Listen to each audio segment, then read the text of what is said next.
Praise the Lord. கர்த்தருக்குள் பிரியமானவர்களே, இந்த மனமகிழ்ச்சியான நாளிலும் உங்களை வாழ்த்துகிறதில் பெருமகிழ்ச்சி அடைகிறேன். Happy independence day. இந்த நாள் ஒரு விசேஷமான நாள். இந்திய தேசத்தின் சுதந்திரத்தை கொண்டாடுகிற நாள்.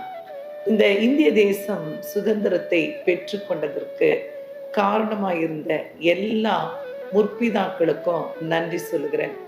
அவர்களுடைய தியாகத்தை நினைத்து அவர்களை வாழ்த்துகிற இந்த நல்ல நாளுக்காக தேவனுக்கு கோடானு கோடி ஸ்தோத்திரம். இந்த நாளிலும் நம்ம இந்த சுதந்திரத்தை கொண்டாடுகிறோம். இது ஒரு தேசத்தினுடைய சுதந்திரம். தேசம் விடுதலையை பெற்ற நாள். 78 ஆண்டுகள் இந்த தேசம் விடுதலையை கொண்டாடி கொண்டிருக்கிறது. தேசத்திற்கு விடுதலையா, மண் குலத்திற்கு விடுதலையா? இதுதான் கேள்வி. ஒரு மனிதனின் விடுதலை தான் ஒரு தேசத்தின் விடுதலையாய் இருக்க முடியும். இந்த நாளில இந்திய தேசத்தில் சிறைச்சாலைகள் இருக்கிறதன் காரணம் என்ன? சிறைச்சாலைகளில அடைக்கப்பட்டிருக்கிற கைதிகள் எதற்காக அடைக்கப்பட்டிருக்காங்க? குற்றங்கள் பெருகி கொண்டே இருக்கிறத மனுக்குலம் விடுதலையை பெற்றுக்கொண்டதா? பாவம் இல்லாத ஒரு வாழ்க்கை, பரிசுத்தமான ஒரு வாழ்க்கை ஒவ்வொரு நபரும் வாழும்போதுதான் சிறைச்சாலைகள் இல்லாத தேசமாய் தேசம் மாறும்.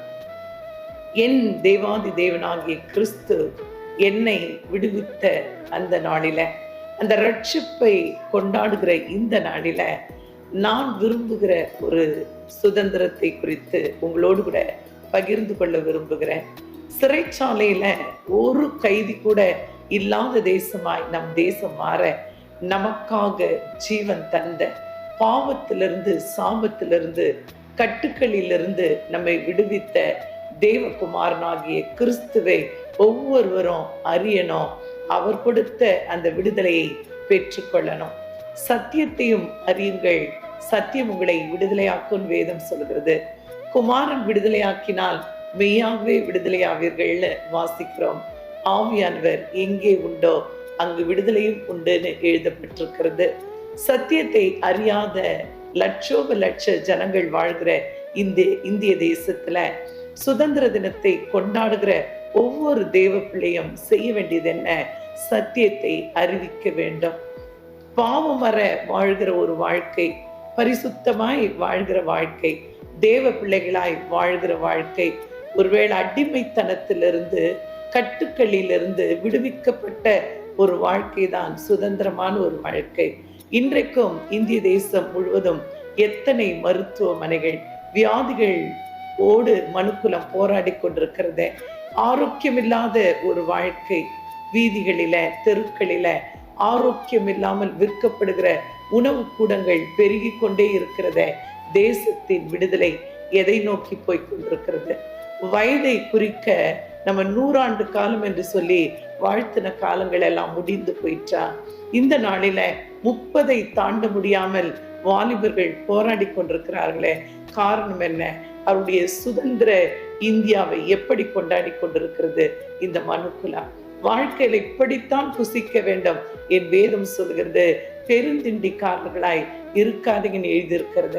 உணவை குறித்து அநேக காரியங்கள் சொல்லப்பட்டிருக்கிறது. அப்பத்தையும் தண்ணீரையும் ஆசீர்வதிக்கிற தேவன், வியாதி உன்னிலிருந்து விலக்குவேன் என்று சொன்ன தேவன் அந்த ஆரோக்கியமான வாழ்க்கையை துளைத்து கொண்டு இருக்கிறதோ? ஒருவேளை இந்த சுதந்திரம் என்கிற கேள்வி இறுக்கத்தையும் மன உருக்கத்தையும் உண்டாக்குகிறது. நம்ம எல்லாம் தேவ பிள்ளைகளாய் இருக்கிறோம்.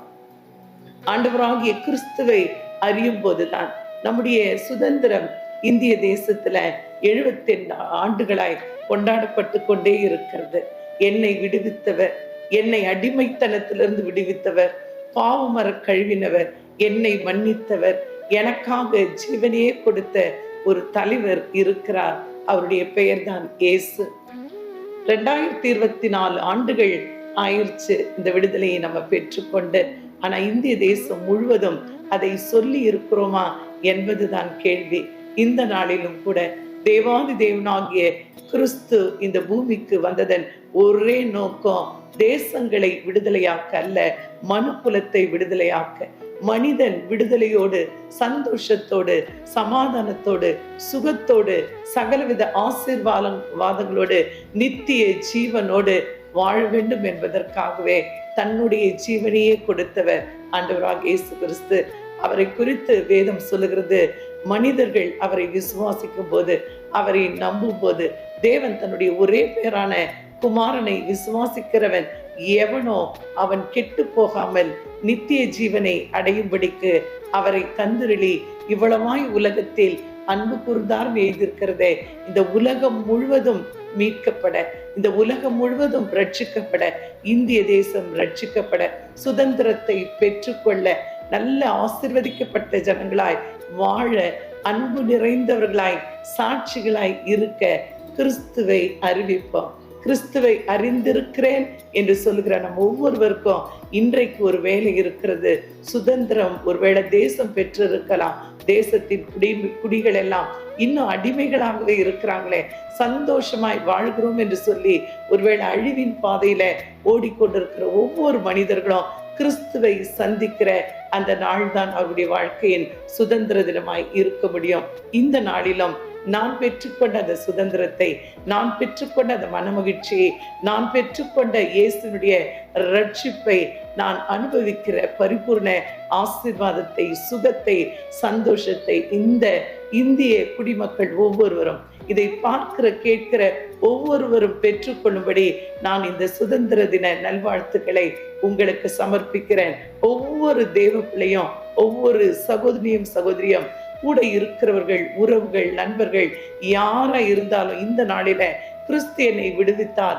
சந்தோஷமாய் அடிமைத்தனத்திலிருந்த என்னை, பாவத்திலிருந்த என்னை, சாபத்திலிருந்த என்னை, கட்டுக்களில் இருந்த என்னை கிறிஸ்து விடுவித்ததுனால இன்றைக்கு சந்தோஷமாய் வாழ்கிறேன் என்கிற செய்தியை, அந்த சுவிசேஷத்தை அறிவிக்கிற நாளாய் இந்த நாள் இருக்கும்படி நான் வேண்டுகிறேன். சுவிசேஷத்தை அறிவிக்கிற நாள் தான், சுவிசேஷத்தை அறிகிற நாள் தான் ஒவ்வொரு மனிதனுடைய வாழ்க்கையிலும் சுதந்திர தினமாய் இருக்கும். இந்த சுதந்திரத்தை பெற்றுக் கொடுத்த நம் தேச பிதாக்களுக்கு இன்னும் ஒரு விசை நன்றி சொல்லி, என்னுடைய வாழ்க்கையில இன்றைக்கு அநேகருடைய வாழ்க்கையில விடுதலையும் சுதந்திரத்தையும் கொடுத்த, சுதந்திரத்தோடு பிசாசின் தலையை நசுக்கி நமக்கு ஆளுகை தந்த அந்த தேவாதி தேவனாகிய கிறிஸ்துவின் நாமத்தை உயர்த்தி பிடித்து உங்களை வாழ்த்துகிறேன். God bless. God bless.